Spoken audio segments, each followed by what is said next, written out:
This is the introduction for a product called 4x4Mon. There's a little logo.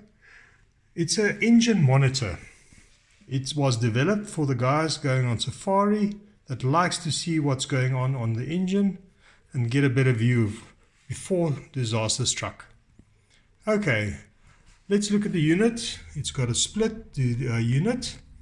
There's one piece that goes underneath the dashboard that takes all the probes connected to it, and then there's a cable running to a display unit that sits on top of the dashboard. The display units can go up to a length of 2 meters away from the controller. So this is a part that's visible on top of the network, on top of the dashboard. Okay, now let's look at what you could get on the display. First, you get 3 temperatures. Okay, there's 3 temperatures that it can measure. The first one is water temperature. Let's see if we can get something to look there. There's water temperature, and then you've got 2 other temperatures. Okay, temperature 1, temperature 2. The text of the temperature is settable, so you can adjust it, put it on anything you like. These are the probes that measures the temperature.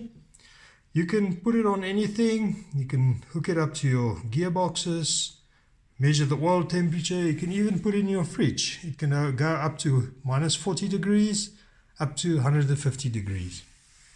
Okay. Next to the temperatures, we've got a little icon there. That is a water measure. It measures the level of the water in the water tank. The way it measures is 2 little probes that connects via self-tappers into your tank. If the water level is low and the probes are not connected by the water, then the unit will go off and it will show there's an error. You can also connect these 2 probes to a float switch if you don't like to put the self-tappers in there. Okay, let's look at the next thing. It can measure 2 batteries. This is very useful. Most of the guys going into the bush has 2 batteries and they would like to measure it. The batteries can measure anything from 0 up to 30 volts. The whole unit is also 12 or 24 volts. It works on both systems. Okay, so if you've got dual batteries or if you've got a 24 volt system, say you've got a 24 volt system, you can hook it up, battery 1, battery 2, and you can read both batteries. Okay, the next thing is the EGT. Okay, that's the exhaust gas temperature. It takes a thermocouple probe. Here's the probe that goes into the exhaust. You can either use this probe or you can get one that can measure your cylinder head temperature as well. And you can replace the exhaust gas with the cylinder head temperature. Next to the name is the value, the temperature that it's measuring, and then you've got a bar graph that it will show you as it changes the whole time.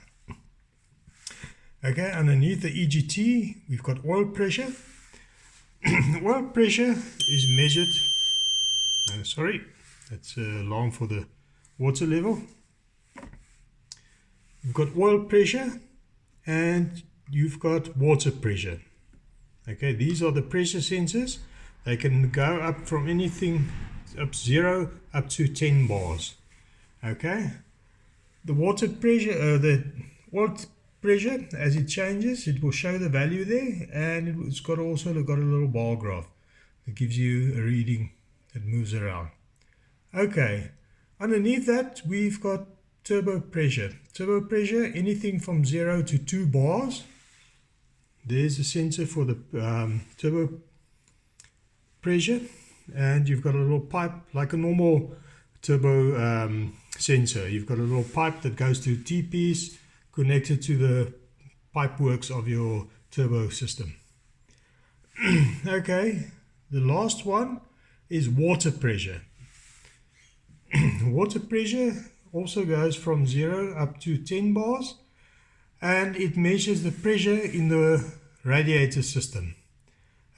Most of the time, before something disastrous happens, there's some problem in your water system and the pressure will build up.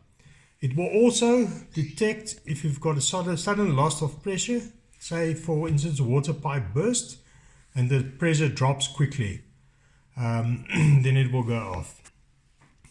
Okay, the unit has got a Bluetooth device in it, and the way that you configure it is via a Bluetooth app that runs on an Android system.